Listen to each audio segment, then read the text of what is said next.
Bonsoir à tous, bienvenue sur le plateau Equinox Soir, votre décryptage quotidien de l'actualité de lundi à vendredi, 19h, 21h, 18h, 20h GMT. Si Dieu m'enlève la vie, je voudrais que mes restes soient ramenés au Cameroun. Fin des citations. Écrivait Amadou Ahidjo au président sénégalais Abdou Diouf le 19 décembre 1985 à Dakar. 4 ans après avoir égrené ses souhaits au président Diouf, Amadou Ahidjo meurt dans la capitale sénégalaise le 30 novembre 1989. C'était un jeudi. Au lendemain de sa disparition, Germaine Abiba Ahidjo fait tenir les précieuses dernières volontés du premier président du Cameroun au chef de l'État sénégalais. Ce dernier contacte dans la même journée son homologue camerounais pour lui faire part des vœux de son prédécesseur. Le président Biya promet de rappeler Abdou Diouf, rapporte le tri-hebdomadaire L'Œil du Sahel dans sa parution de ce jour. 31 ans, jour pour jour, après la disparition du président Ahidjo, ses restes demeurent dans les profondeurs du cimetière musulman de Dakar et le débat sur le rapatriement de ceux-ci reste d'actualité au fil des années. Madame, Monsieur, tout à l'heure, à 20h, c'est la grande édition d'information présentée par Cédric Noufelet. Tout de suite après, le débrief du journal et tout de suite, le fait du jour.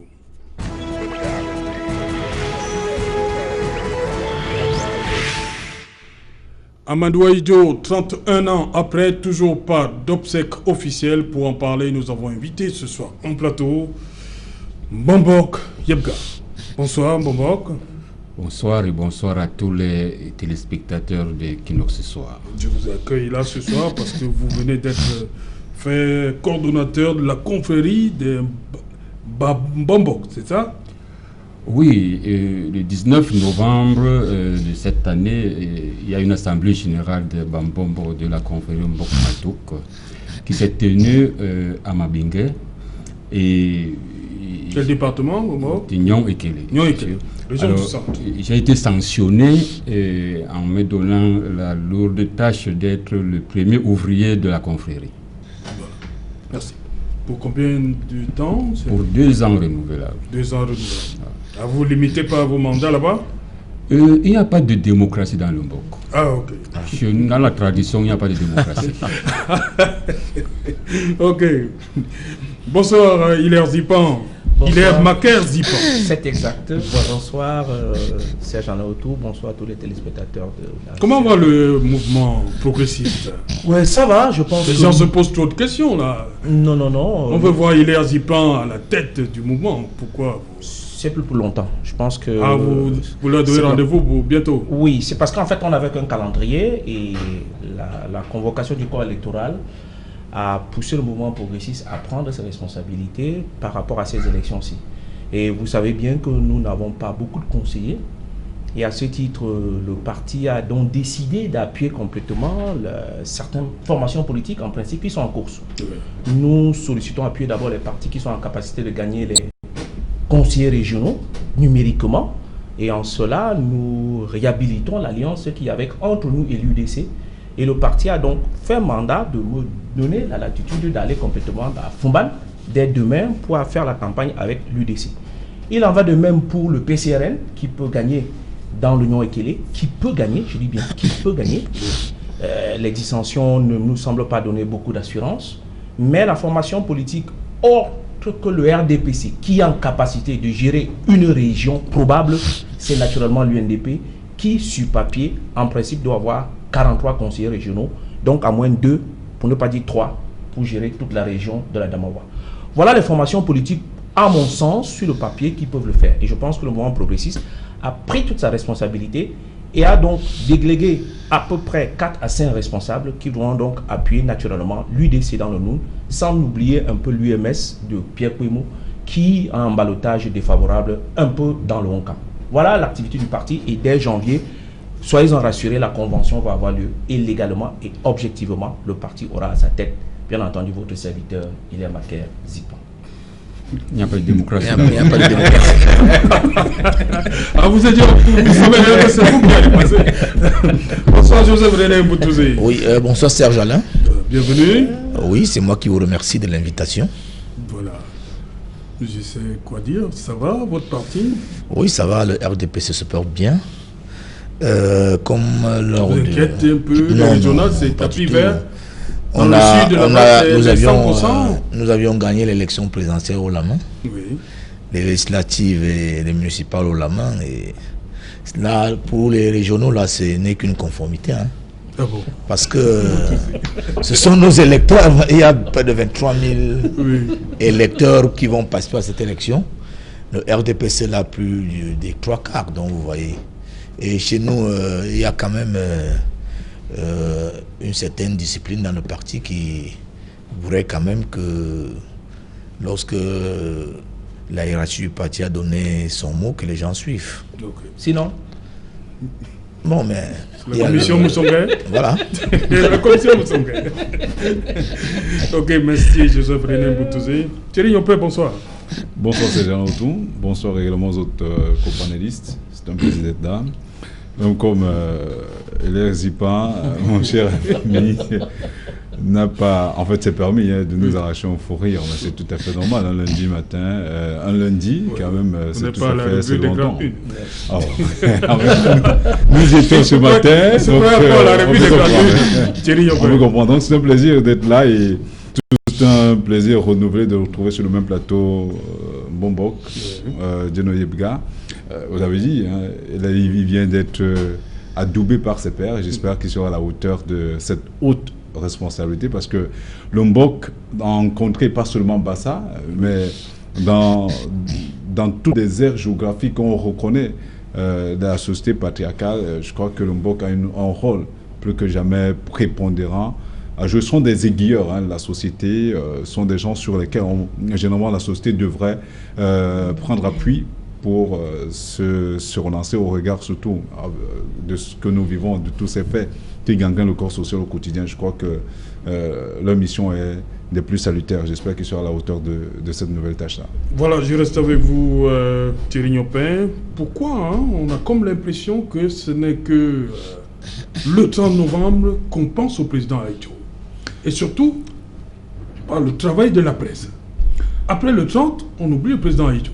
Non, on n'oublie pas. Dites-vous que 31 ans, quand même, c'est beaucoup. Hein. 31 ans, pour un enfant qui naît, il a eu le temps d'acquérir sa maturité. Donc, il a suffisamment grandi. Beaucoup doit couler sous les ponts. À la limite, même, il a acquis sa maturité et il cherche à voler de ses propres ailes. C'est la raison pour laquelle on a comme l'impression que le souvenir n'est pas si vivace que ça. Bien au contraire, pourtant. Il est plus que jamais vivace dans les cœurs de tous ceux qui ont connu. Non, je veux parler du travail que fait la presse. Chaque 30 novembre, je suis en train effectivement de vous faire comprendre que ce n'est pas parce que la presse, de manière holiste, ne placate pas cela ou à la une de leurs journaux ou dans les différents reportages, que ce soit à la radio ou à la télévision, que ce devoir de mémoire n'est pas présent dans les rédactions. Mais il faut toujours, on a l'habitude de le dire, il y a tellement de faits, des occurrences entre-temps,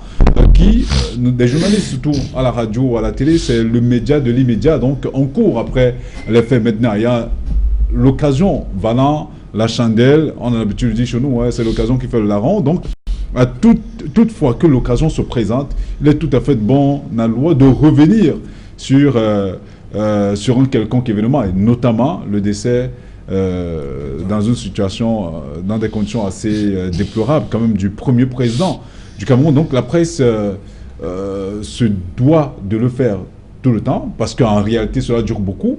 La presse l'a longuement fait. À un moment donné, elle s'est quelque peu essoufflée face à cette détermination à faire rapatrier le reste du président Ahidjo. Mais une chose est sûre, il faudrait que l'on comprenne que c'est plus, peut-être on en parlera tout à l'heure, mais c'est un devoir de mémoire que, au-delà des médias, au-delà de tout ce que l'on peut voir en l'espace de 24 heures, que dont notamment les Bombok et tous ces patriarches qui ont connu ces époques-là, de remettre en scène, de remettre au devant de la scène cette histoire collective-là, parce qu'on ne le dira jamais, la culture est tout ce qui nous restera quand nous aurons tout oublier. Et effectivement, il faudrait que l'on sache exactement ce qui s'est passé. On a beau dire que c'était une période assez sanglante de l'histoire du Cameroun, mais on a besoin de savoir exactement ce qui s'est passé. C'est la raison pour laquelle j'ai interpellé tout à l'heure Mbombok Dieudonné Yebga, parce qu'ils ont ce devoir de mémoire là. Ils ont le devoir de rappeler aux générations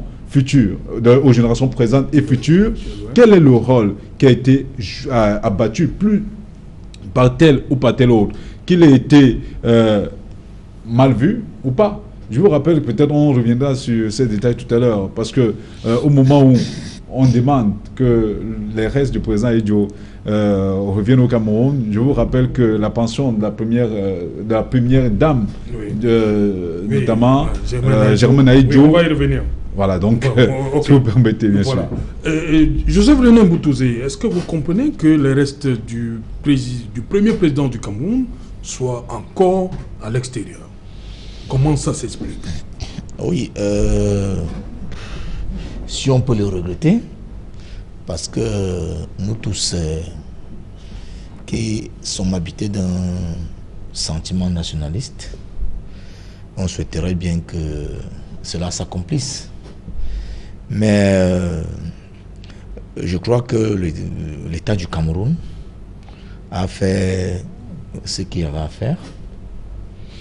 Et le président de la République l'a bien rappelé, et à plusieurs égards, qu'il était de la responsabilité de la famille de faire revenir naturellement les restes du président Idjo au Cameroun.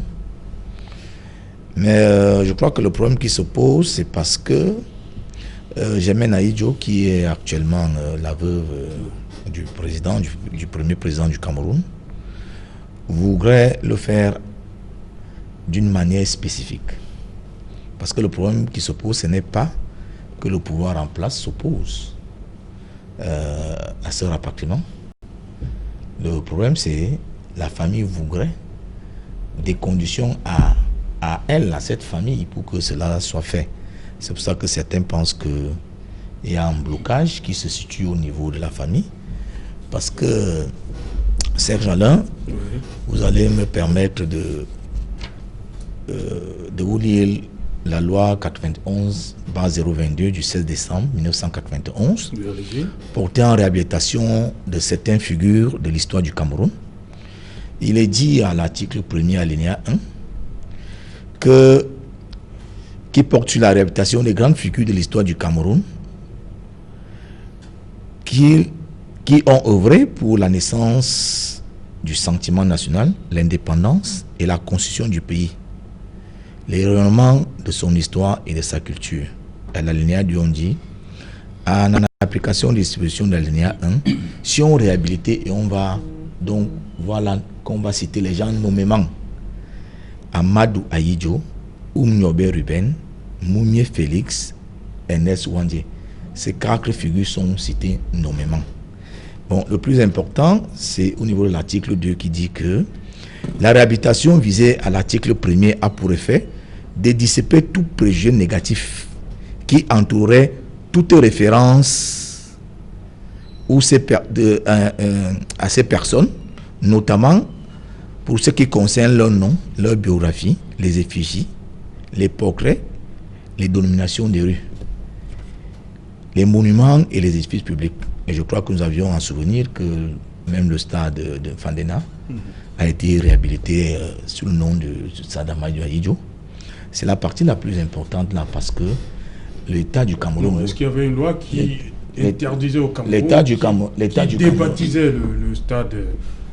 Non, mais vous savez que lorsque le président Ahidjo a été condamné, il y a un ensemble de choses qui lui avaient été retirées, parce que vous savez que les faits qui lui étaient reprochés à ce moment-là étaient suffisamment graves, parce qu'il s'agissait quand même d'une atteinte à la sécurité de l'État. Bon, voilà. Donc c'était des faits suffisamment graves à l'époque. On comprend que de 84 à maintenant, beaucoup de choses se soient passées et que les cœurs se sont adoucis. Mais on n'oubliera pas quand même que c'était pour des faits suffisamment graves. Et si je reviens maintenant à l'article 3, je prendrai seulement la ligne 2, qui dit que les frais occasionnés par les dits transferts sont à la charge de l'État. Ça veut dire que l'État du Cameroun a balisé le chemin. pour que cela soit fait. Mais maintenant, je pense que le blocage devrait, moi je préfère dire devrait, se situer entre ce que le gouvernement est capable de faire pour que cela arrive et les exigences de la famille. Je crois qu'il faudrait peut-être surfer sur cette vague-là pour comprendre exactement pourquoi, malgré cette volonté politique qui se traduit à travers cette loi de 1991 que je viens de vous lire, lorsque nous savons que la majorité, ou alors la presque totalité des lois votées par l'Assemblée nationale sont des projets de loi, dont nous comprenons bien que c'est donc une volonté du gouvernement d'avoir mis cette loi sur la table des députés qui a été votée. Et pour terminer, je préfère encore lire pour ne pas arriver à paraphraser les mots du président de la République, Paul Biya, qui, lors d'une interview qu'il a accordée à France 24, disait qu'il y a eu des événements malheureux sur lesquels il ne voudrait plus revenir, le président Paul Biya, s'agissant de 1984. Et il poursuit en disant: l'Assemblée nationale, sur ma proposition, a voté une loi d'amnistie. Ceux qui ont vécu ces tristes événements ont retrouvé leur droit. Il y en a même qui sont au gouvernement. À l'époque où il parlait, je crois que jusqu'à aujourd'hui, il y en a encore certains d'entre eux qui sont toujours au gouvernement. Principalement, on peut penser au président de l'UNDP, de M. Issa Chirouma. Voilà. Le problème de rapatriement de la dépouille de l'ancien président est, selon moi, un problème d'ordre familial. Ça, c'est le président Paul Biya. Je vais continuer pour chuter. Il dit: je dois dire que le fils de mon prédécesseur est député. Là, c'est un... Vous savez, il a été député de l'UNDP. J'ai pas de problème avec la famille de mon prédécesseur. Ses filles et fils vont et reviennent et personne ne les a jamais inquiétés. Si la famille de mon prédécesseur décide de faire rapatrier les restes du président à Idjo, c'est une décision qui ne dépend que d'eux. Je n'ai pas d'objection ou d'observation à faire là-dessus. Et je voudrais, pour terminer, pour chuter, dire ici que le fils aîné, parce que je vais prendre les deux bouts, je prendrai le fils aîné, qui a donc été député de l'UNDP, qui est ambassadeur itinérant aujourd'hui, et en plus il est président du conseil d'administration de l'hôtel Sawa, et ça c'est l'aîné, et la cadette est militant du RDPC, président du conseil d'administration du palais des congrès. Lorsque j'aurais donc dit tout ceci, vous voyez que il n'y a vraiment pas de problème entre la famille Ahidjo et la famille de Paul Biya. Je crois que des réglages... Non, ce n'est pas un problème de Paul Biya, c'est l'État. Oui, voilà. Parce qu'il y a aussi des gens qui pensent que cela relève de l'absence de volonté sur le plan personnel du président Paul Biya. Alors là, je vous ai donné son point de vue, qui a clairement été diffusé à son temps par l'ensemble de la presse internationale. Kiepka. Président Ahidjo, le premier président du Cameroun, repose toujours à l'étranger. Qu'est-ce que ça peut bien vouloir dire? Ça peut impliquer pour la marche de la nation. Alors, c'est une analyse qui est complexe.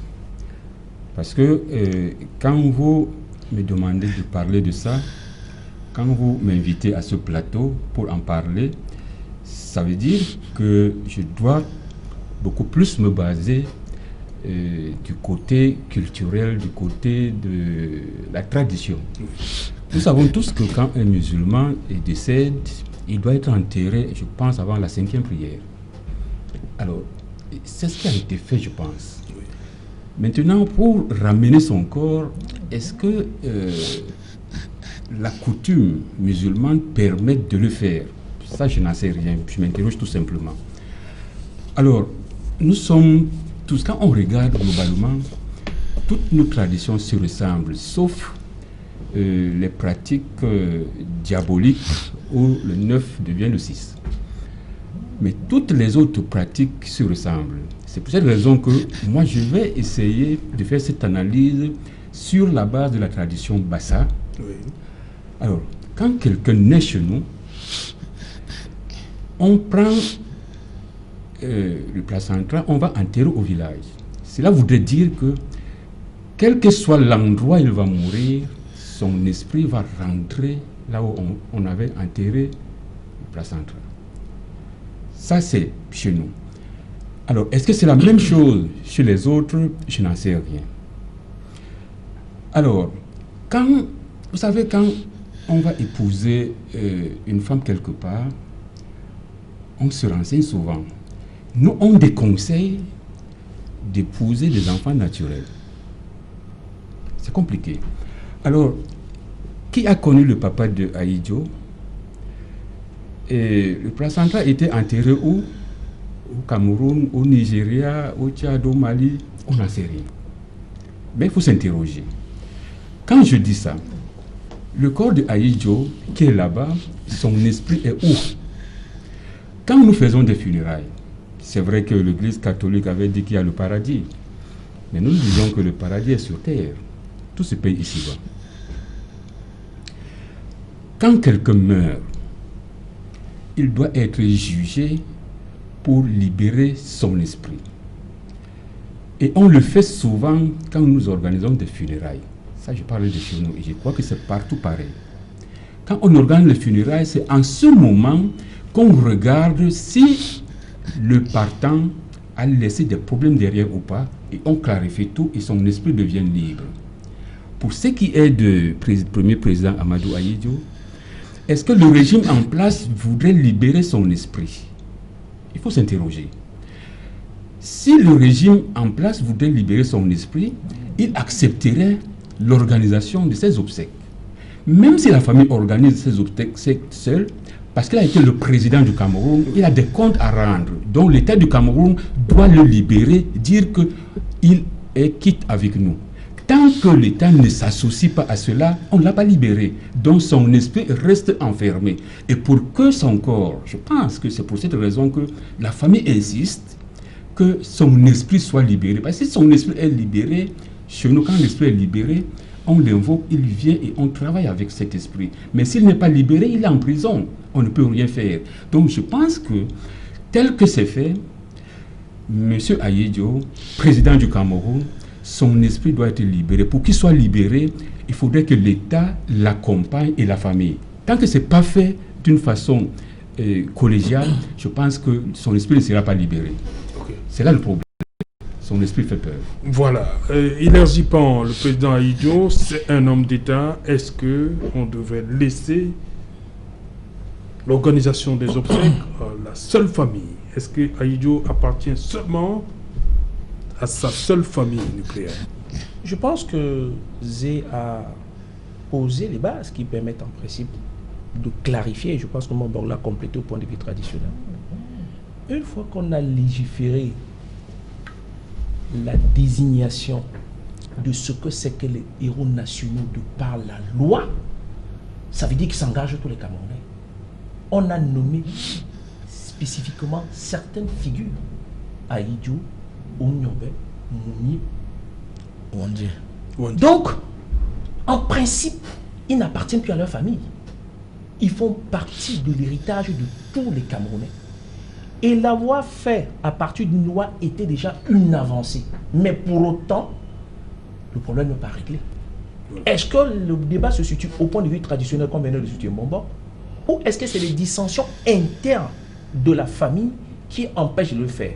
Toujours est-il que dans l'histoire du Cameroun, Ahidjo fait partie de notre patrimoine. Donc, à mon sens, pour que nous soyons en harmonie avec l'histoire, en harmonie avec cette famille, en harmonie avec ce que nous pouvons enseigner aux jeunes générations, il est bon que l'État s'implique dès lors qu'il y a la loi pour faire ramener complètement le corps d'Ahidjo.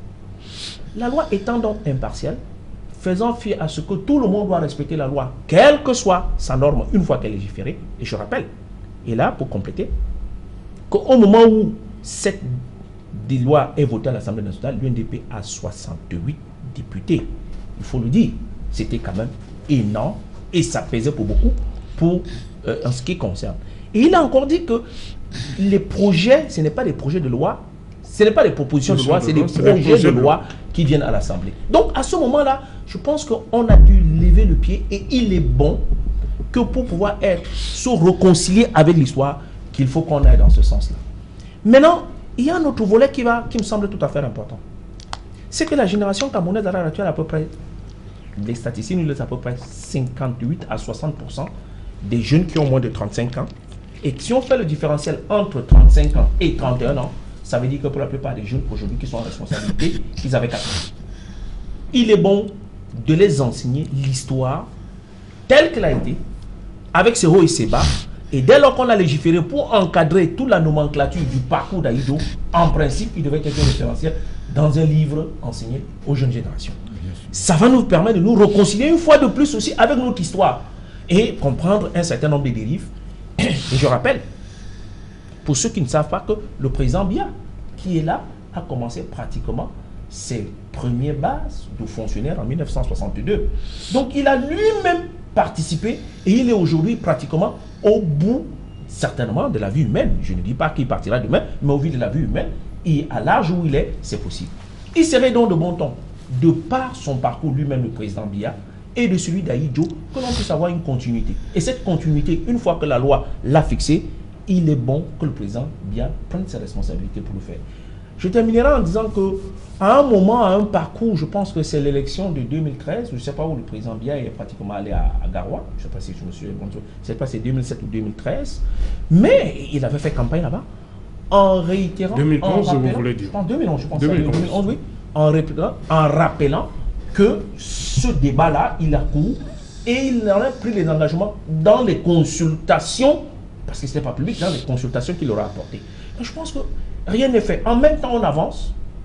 En même temps, on voit des signaux que tout est clair, mais c'est dans le détail que se trouve le nœud de ce problème. À mon avis, c'est dans le détail. Ouais. Et dans le détail, entre laisser la famille parcourir, faire la famille nucléaire, organiser le rapatriement et en même temps légiférer par la loi, cela me dit que, en fait, l'État du Cameroun dit c'est possible et, au vrai sens, n'applique pas les dispositions légales. Parce qu'une fois qu'il a légiféré, c'est l'État, c'est rien qu'à l'État qui revient la responsabilité de faire tous les obsèques sans que la famille n'en soit plus pratiquement possédante.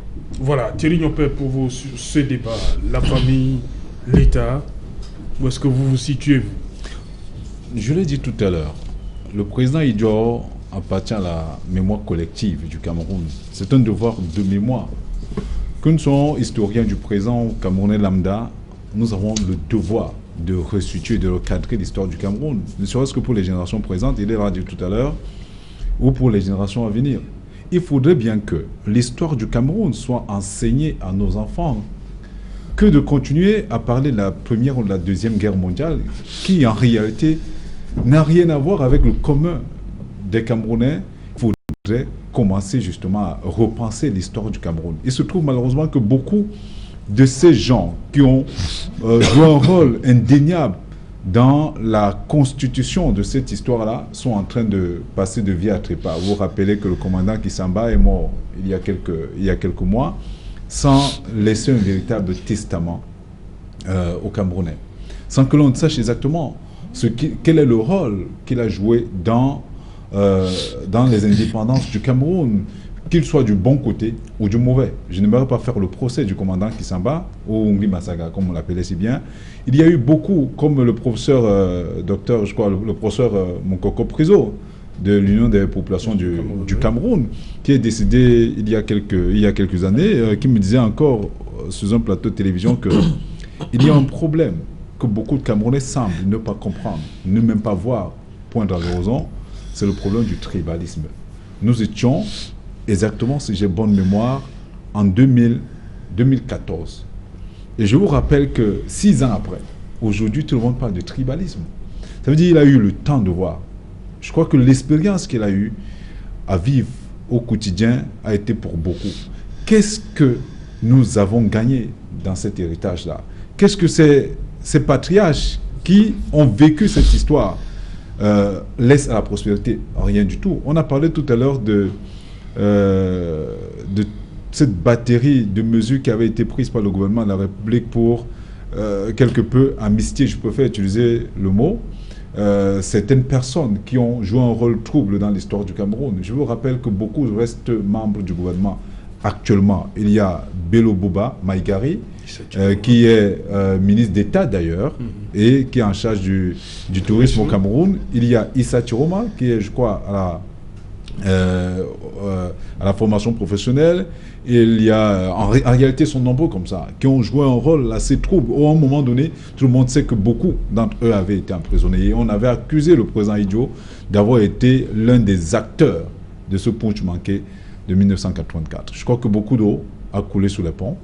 Et au lieu de continuer à cravacher, à revenir là-dessus, je crois qu'on devrait davantage accomplir les dernières volontés du président Idjo. Quand il écrivait, je vous rappelle que c'est une lettre, c'est une note manuscrite, ça veut dire de sa main d'écriture, de sa propre main. Ce n'est pas un test dactylographie ou dicté à quelqu'un. C'est le président Idjo lui-même qui l'avait écrit en l'adressant, c'était, je crois, le 19 décembre 1985 au président Abdou Diouf, quand il y était encore. Il sentait certainement sa mort prochaine, mais malheureusement, c'est 4 ans après qu'il est parti.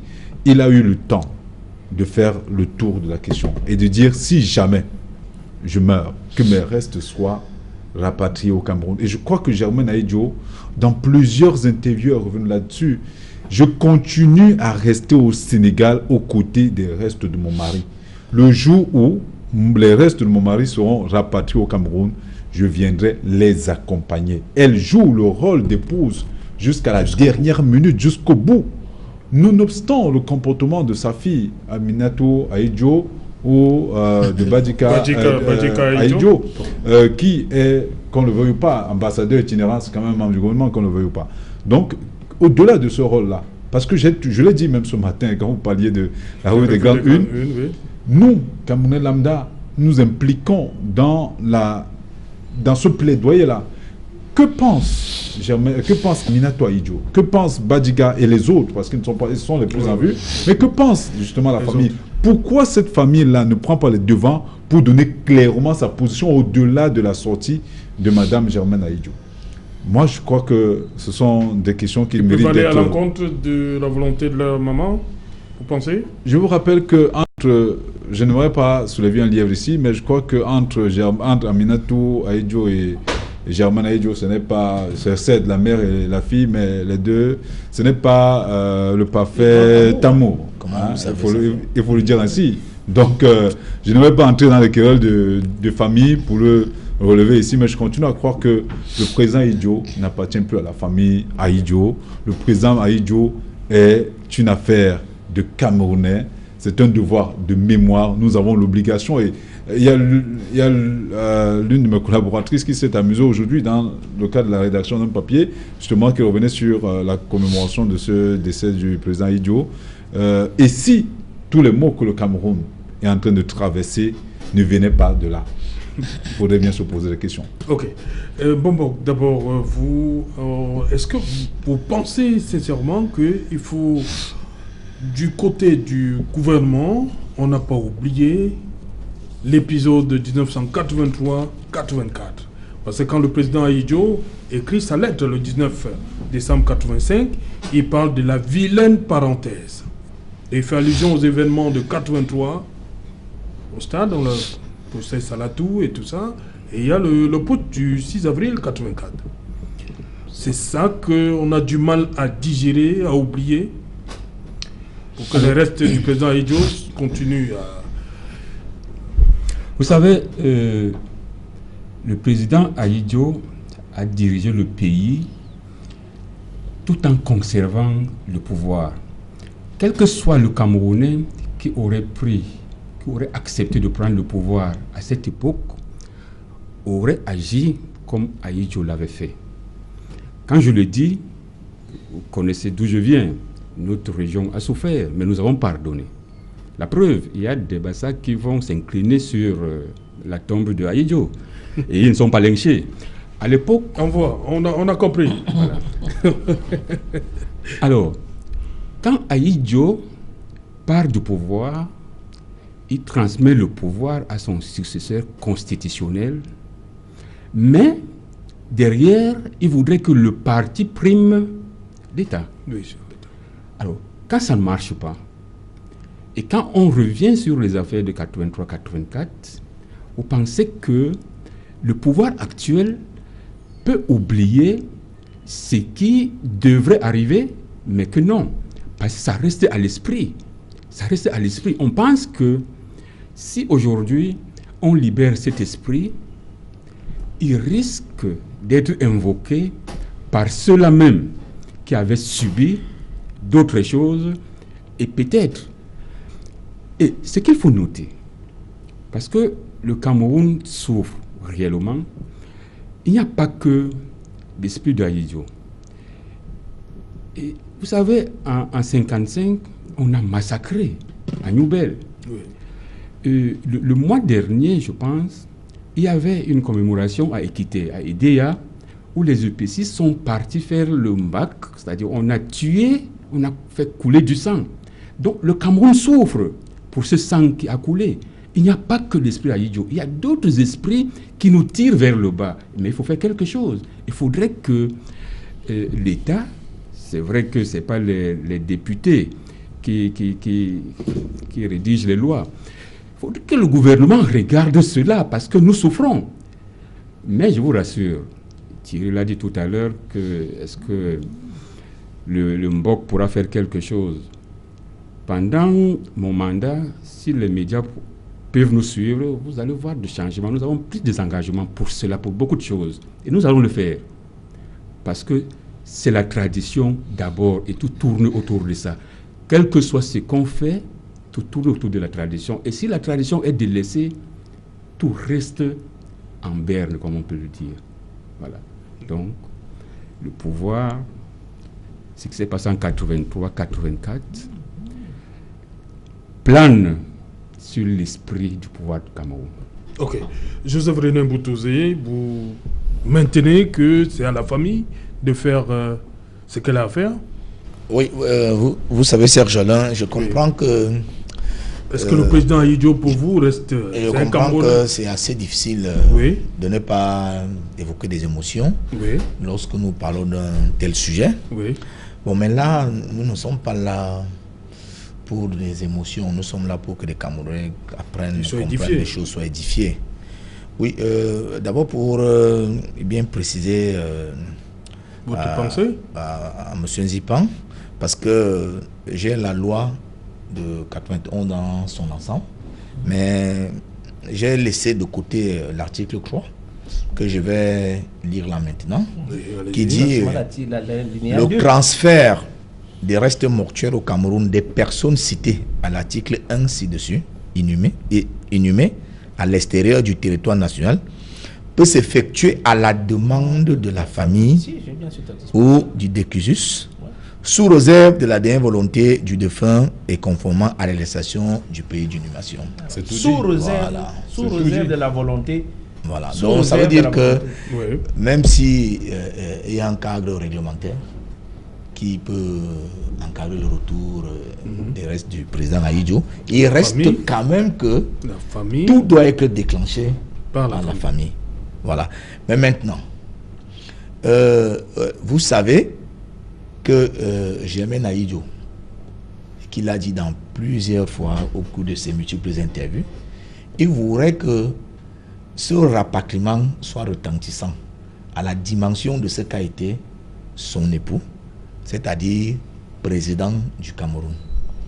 Or, il est clairement établi que malheureusement, lorsque son mari mourait, non seulement qu'il n'était plus président du Cameroun, mais il était condamné. Il était condamné et il était condamné à mort. Ça, ce sont des faits. Oui. Voilà. Il n'est pas mort comme président, mais il a eu... Il est ancien président. Oui, il est ancien président, mais malheureusement, lorsqu'il mourait, il y avait une déchéance qui le poursuivait parce qu'il était condamné par la justice du Cameroun à mort. Bon, voilà. Maintenant, il y a eu une loi d'amnistie, mais qui n'enlève pas le fait qu'il a été condamné par les tribunaux camerounais à une peine de mort. Est-ce que, sur la base là, il peut revenir au Cameroun auréolé comme un président de la République tel que sa famille le voudrait? Parce que le problème ne se pose pas sur le rapatriement des restes. Oui. C'est-à-dire que Germaine peut prendre les restes de son mari demain et les amener au Cameroun. D'ailleurs, on a dit que les charges sont supportées par l'État. Ça peut être soit financier avant, tout comme ça peut avoir un caractère de remboursement. Tu dis que si la famille du président Ahidjo veut que ce Ahidjo soit enterré à Garoua la semaine prochaine, il sera enterré à Garoua. Donc le problème n'est pas qu'il y ait un blocage institutionnel ou même réglementaire, puisque la loi permet que cela revienne. Voilà. Et le président de la République a clairement dit que lui, il ne s'oppose pas au retour du président Ahidjo. Et c'est pour ça que j'ai précisé que le problème qui se pose, c'est au niveau Vous dites que la famille, c'est la famille de déclencher le processus. Voilà. Et surtout au niveau au niveau événementiel, que la famille du président Ahidjo voudrait marquer le retour du président Ahidjo. Bon, voilà. Vous êtes c'est difficile. Non, c'est là difficile. Mais oui. Parce que j'ai lu quelque chose où un avocat appelé Maître Ngoupa, avocat au barreau du Cameroun, il a dit quelque part que le droit de disposer d'un corps revient d'abord à la famille. Donc du point de vue du droit, c'est d'abord à la famille et surtout à la veuve que revient la responsabilité du transfert du corps d'Amadou Ahidjo à Yaoundé. Et il précise que ramener cela sur le plan politique est juste de la récupération. Alors vous voulez imposer au président Paul Biya, qui a manifestement, à travers un projet de loi de son gouvernement, déposé à l'Assemblée nationale,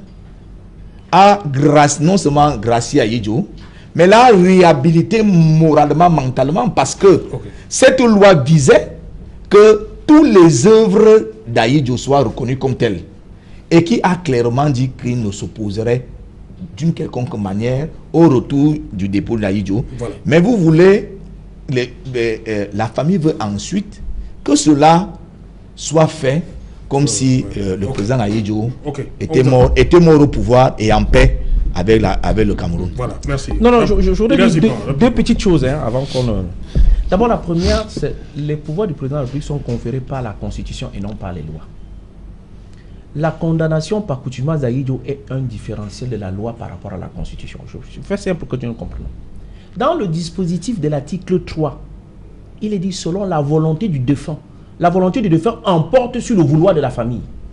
La volonté d'Ahidjo... Que le reste soit ramené au Cameroun. Exact. Et même la volonté de la famille, il va avec.